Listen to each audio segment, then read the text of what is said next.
Hello, this is a video explaining what is microeconomics and what you can expect from my AP Microeconomics course. So let's get into the PowerPoint. So first, I want to start off by addressing some misconceptions. Some of you may think that microeconomics is about money. It's about businesses. It's going to teach me about what is happening in the stock market, etc. And or maybe it's going to teach me how to make money and how to be better at personal finance and make financial decisions. And that is partially true. Microeconomics can do those things, but microeconomics is so much more than that. And by the end of this video, hopefully I've impressed upon you that microeconomics provides a unique way of thinking and different tools to understand and solve some of the complex social problems that we looked at in AP Government. So I want to start off by distinguishing different fields of study, specifically the humanities and the social sciences and the natural sciences. So the title of this slide is the humanity and the social sciences only because the humanity and the social sciences often get conflated with one another. Perhaps rightfully so, I might add, because the humanities and the social sciences maybe try to answer the same question sometimes or use some of the same tools to do that. So the humanities can be described as the study of how people process and document the human experience. The courses that you've taken that are considered part of the humanities at IDEA San Benito College Prep would be all your English courses, your history courses that you took with Miss Quintanilla and Miss Jones, geography, etc., and also your theater arts courses. And if you're like, wait, hold on, Mr. Diaz, how can all these courses be categorized under the humanities when I've had very different experience with them? There seems to be nothing linking them together. I've never had, you know, a revelation in Mr. B's class or came to a realization in Mr. B's class that was similar to what I experienced in maybe in Miss Jones's class. I'm going to be the first to say that this has a large, this is unfortunately a product of, an education system that doesn't do a good enough job of collaborating between different classes and really kind of showing that at least in these classes, they're trying to address the same types of questions. What organizes the humanities together to give you, maybe a question that can help you identify and place a different course or a field within the humanities would be, what does it mean to be a human? And I think you'll find if you think really, really deep into your experiences in maybe AP US History last year with Miss Q and Miss Theron's AP Language class, that you kind of really are looking at some of the same issues. So let's look at a actually course catalog of the humanities classes at Stanford University. So this is Stanford Humanities Center, and you can see that here's the definition where I got what are the humanities. It includes art and art history. You can imagine all these different types of art and art history courses and different types of art and art history fields that you could potentially study and major in, even all kinds of literature and cultures and languages courses that would be classified under the humanities. Comparative literature. I've taken a variety of French literature courses as a French minor myself. French and Italian, German studies, English, all your history courses, linguistics, music would fall under the humanities, philosophy, religious studies, theater and performance studies, etc. So again, all humanities kind of really try to describe how people process and document the human experience. They at the core of all these humanities classes are, what does it mean to be human? Okay, so economics and microeconomics, which is a branch of economics, is not a humanities course. It is often called a social science. It is a social science. The social sciences comprise those disciplines that are concerned with the study of human behavior and the societies we form. So political science would be an example of a social science, cultural anthropology, focusing on the impact of culture on society, international relations maybe, and sociology, the study of society itself, and then of course economics. Economics is a social science that wrestles with this issue of scarcity, so how resources are allocated in a society given conditions of scarcity. And we'll talk a little bit more about scarcity in the next slide. So there's my subtle definition of economics for you. If you missed it, then wait until the next slide for it to be redefined. The natural and physical sciences are a science or knowledge of objects or processes observable in nature. So your biology, your physics classes, your chemistry class that you took with Mr. Blackhollow, they would all fall under the natural and physical sciences.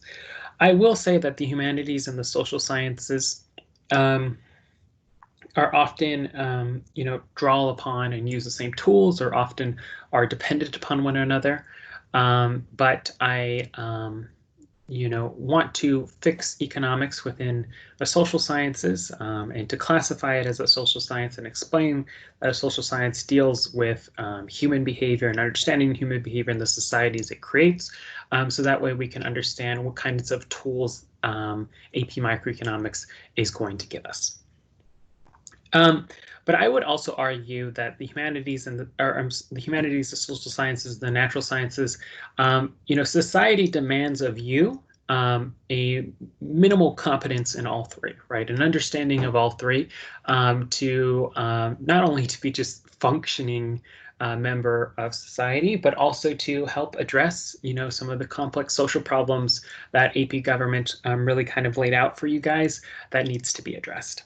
If you don't believe me, I've included, a op-ed in the New York Times that talks about the need for humanities majors in STEM-dominated fields, and in Facebook, for instance, in the description. And I actually want to run through a fictional example.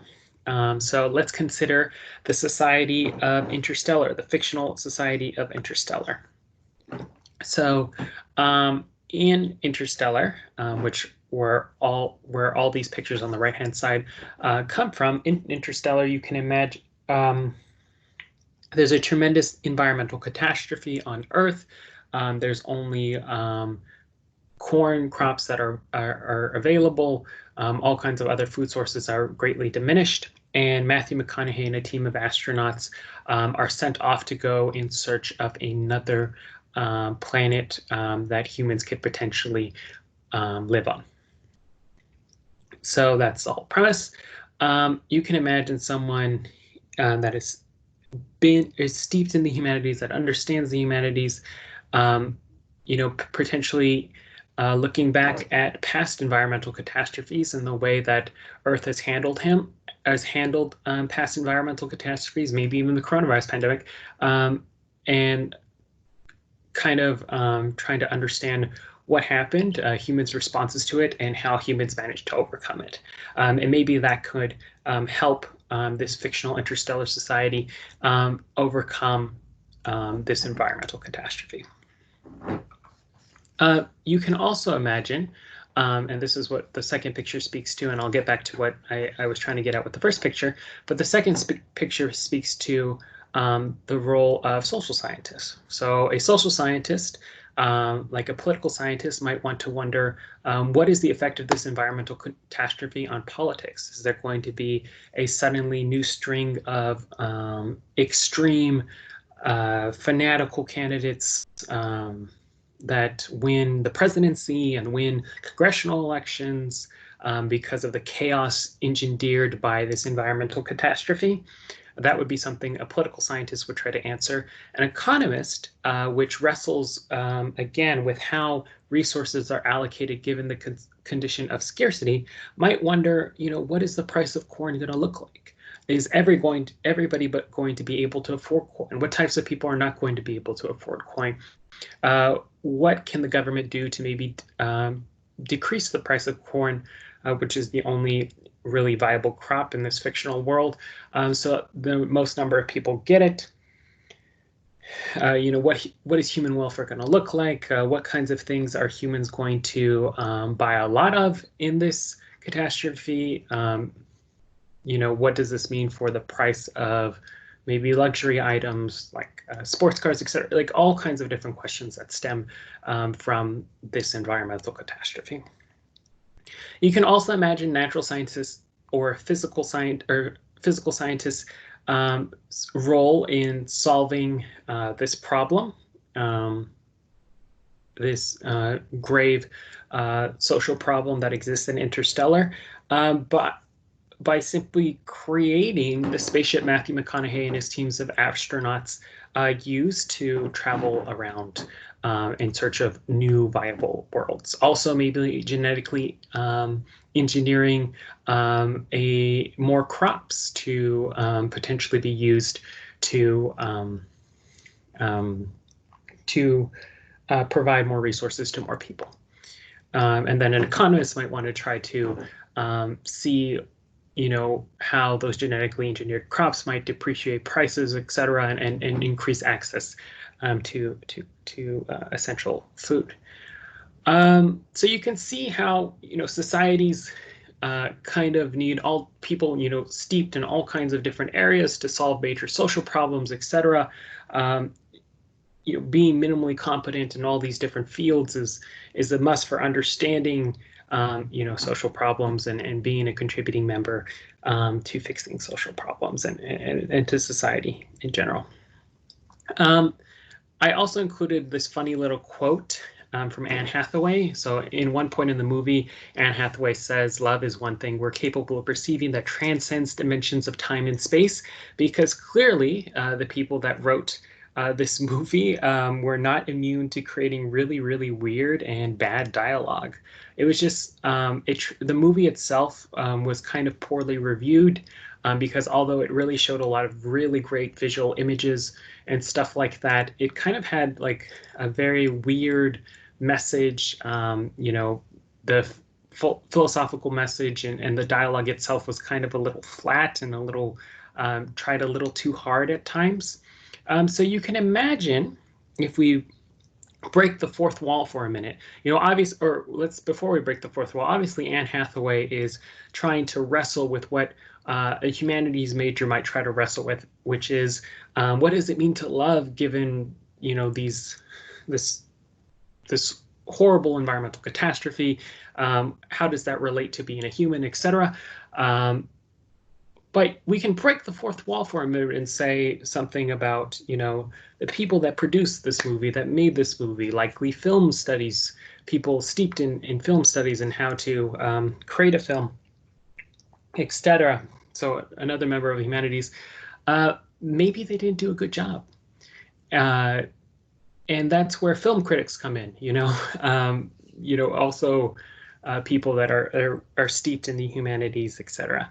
Maybe they didn't do a good job. Maybe the theme of the movie was off. The plot was a little too rushed, etc. Or the dialogue not as good as it should have been. That's where the humanities can come in and provide insight and help critique art itself. So all of these different disciplines are essential for society. And being minimally competent, I would argue, in all three is really essential to be at the forefront of solving some of the world's most complex social problems. So you can look at other fictional worlds as well. I've included the description below. And what do you think? What are the potential roles for people in any three of these fields to play in solving the problems that can be found in either in Mad Max's fictional post-apocalyptic world or in Arrival? If you haven't seen either of those movies, and I've included links in the descriptions of an analysis of both of those movies.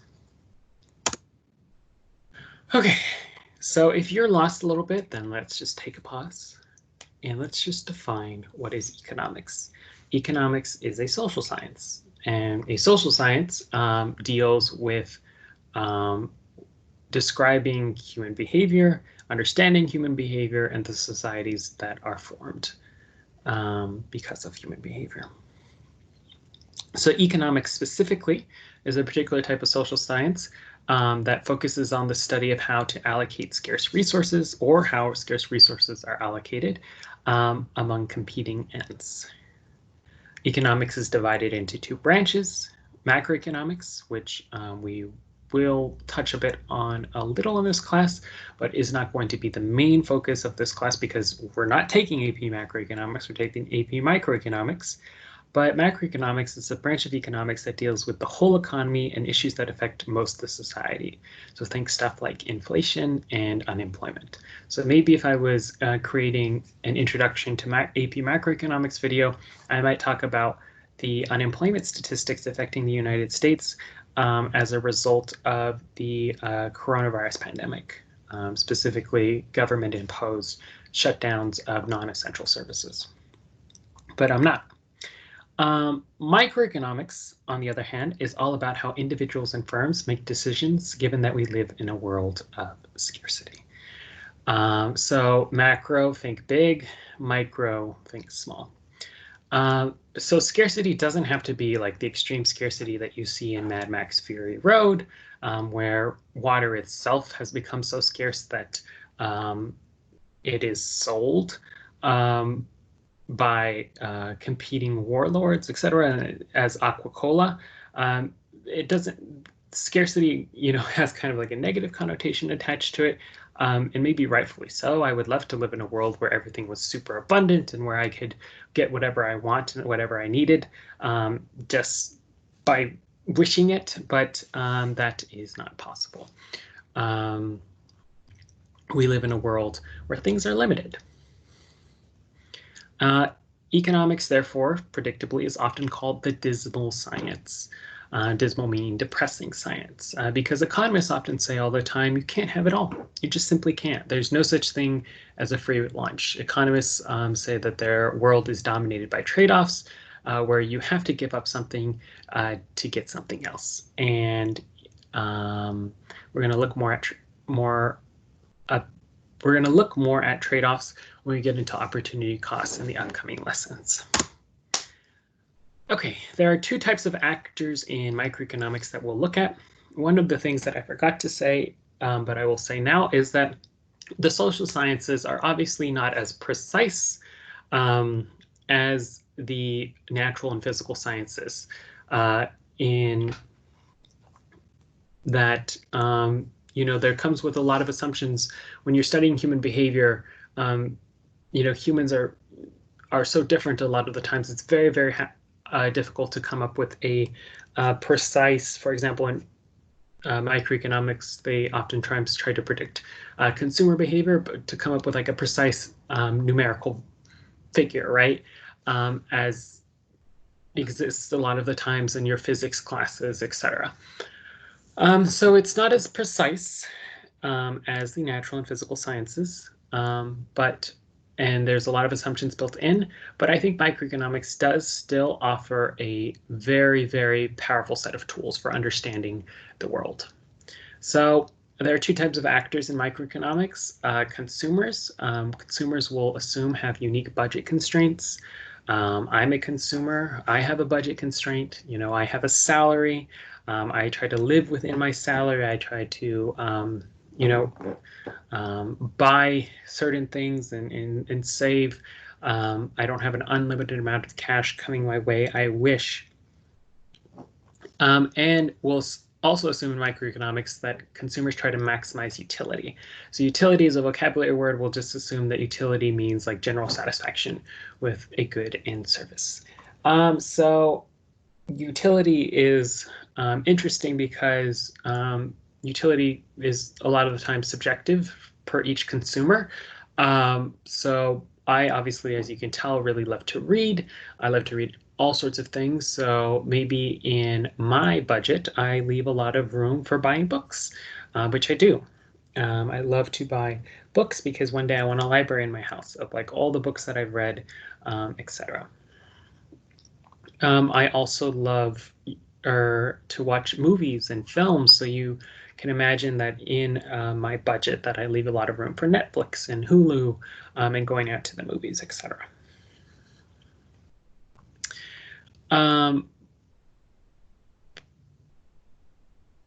But of course, microeconomics, microeconomists try to look to predict consumer behavior generally, and we'll talk about that later.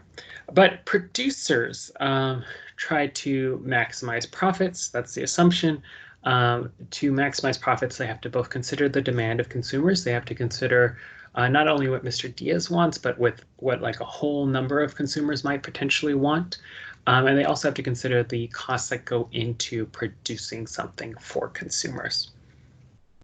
So producers will often use that term interchangeably with the word firms or businesses.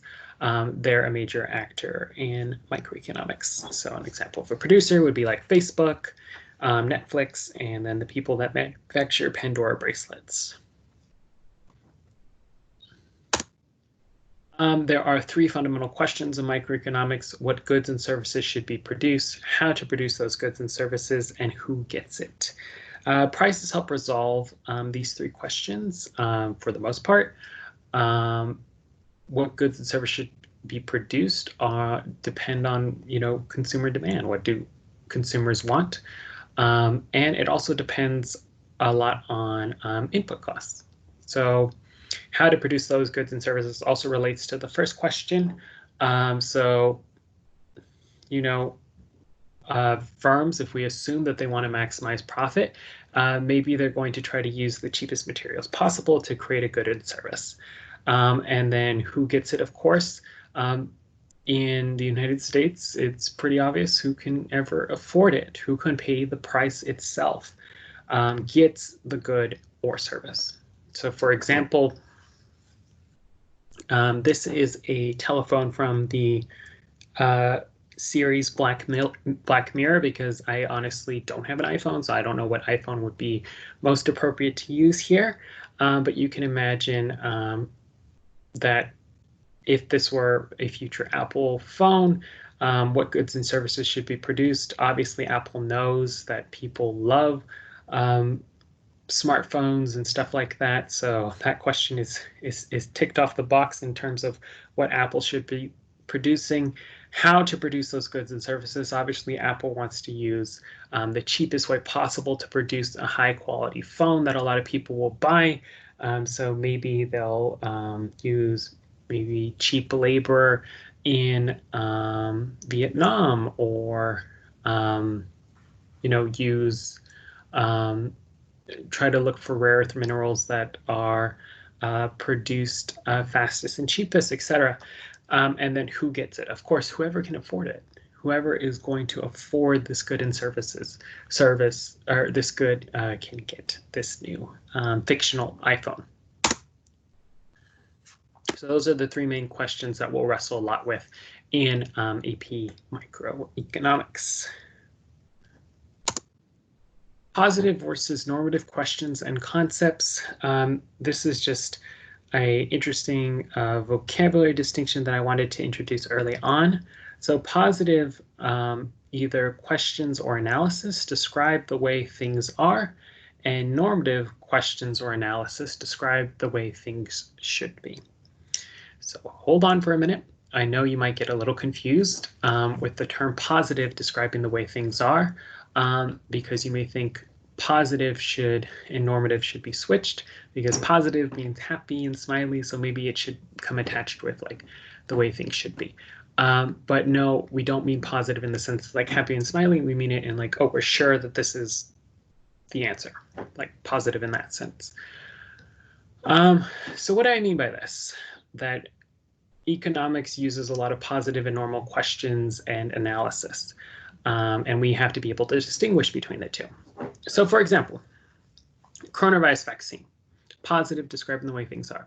If there was an economic paper that about the coronavirus vaccine that attempted to give the price of the vaccine, and just like based on that price, the number of people that would be able to access the vaccine, given their budget constraints, just those two numbers, that's a positive analysis. If the question that the researcher was trying to answer was, what will the price of the coronavirus vaccine be? That's a positive question. A normative question would be, should everyone be able to have access to the coronavirus vaccine? And a normative economic comment would be, everyone should be able to have access to the coronavirus vaccine because it is essential for the economy as a whole, for society as a whole, because it's the quickest way everyone can get back to work, et cetera, et cetera. That would be a normative type answer to that question. A positive question again, kidneys, you cannot sell kidneys. You cannot sell kidneys on the black market. I mean, they're sold a lot on the black market, but you cannot sell kidneys legally in the United States.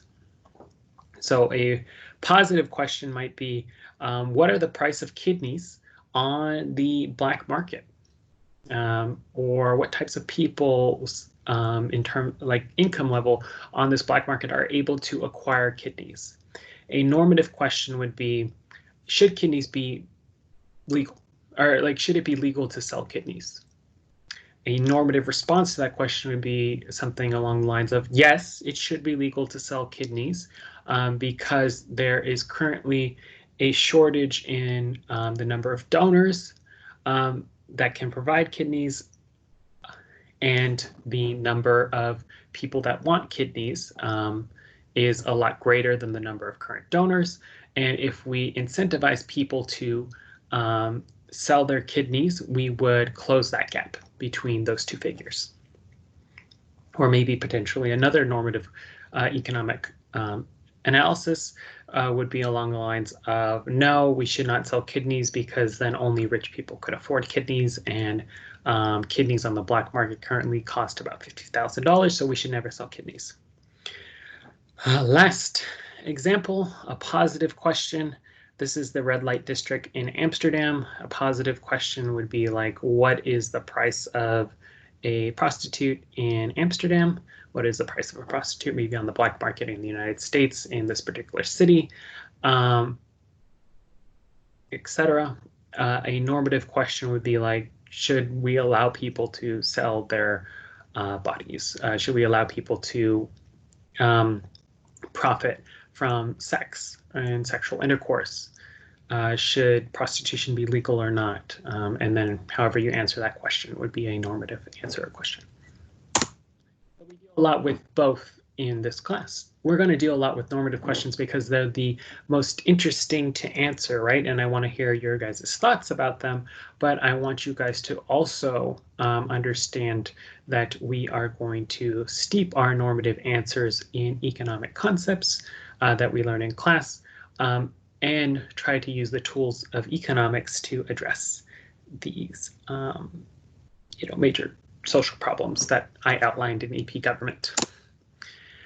The water diamond paradox, this is kind of like an intro to supply and demand, which we'll talk more about in the next lesson. So supply and demand is really at the core of economics. Where is my little mug? I have a little mug given to me by my sister. I'd tell you an economics joke, but there's not enough demand. Ha ha ha. Maybe you'll find it funny eventually. Probably not.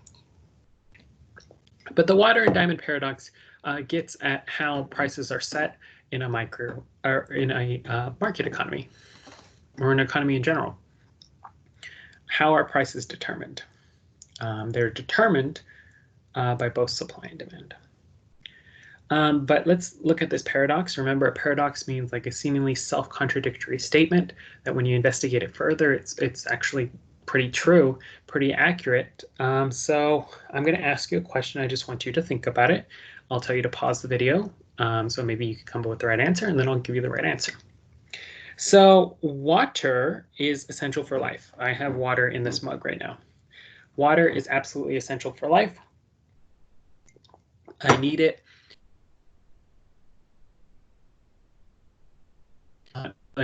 It's critical to cellular respiration, all that good stuff. Diamonds are not. Yet, diamonds are so much more expensive than water. Why? Pause the video and see if you can come up with the answer. Well, the answer to this question is simple. Although the demand for water is a lot greater than the demand for, although the demand for water is a lot greater than the demand for diamonds because it is essential for life, the supply of diamonds is a lot smaller than the supply of fresh water. So that explains the price of diamonds being a lot larger relative to water. So what determines prices in an economy are not only demand for water, not only demand for diamonds, but also supply.